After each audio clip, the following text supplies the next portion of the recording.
শীতকাল মানেই পিঠে হবে না, এটা কি হতে পারে? আজকে আমি দেখলাম যে মা পিঠে বানাচ্ছে, আর আমিও সঙ্গে সঙ্গে চুপচাপ বসে না থেকে চলে গেলাম ব্লগ করতে। কি বলো তোমরা, আজকে শীতের ব্লগটা দরকারি ছিল কি না? হুম, যাই হোক, আজকে মা বানিয়েছিল আঁশকে পিঠে, বা অনেক জায়গায় এটা বিভিন্ন নামের ডাকা হয়, কেউ সরা পিঠেও বলে। তো তোমরা কি বলো, এটা আমাকে অবশ্যই জানিও।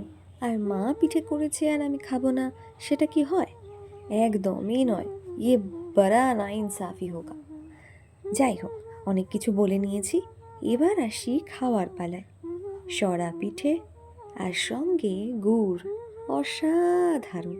এখানেই শেষ নয়, ছিল দুধ পুলি। কিন্তু মা যখন দুধ পুলি বানায়, পিঠেগুলোর বেশ অনেক নতুনত্ব শেপ দেয়, যেটা আমার ভীষণ ভালো লাগে। তো তোমাদের সঙ্গে সেটাও ভাগ করে নিলাম। আজ এটুকুই, বাই।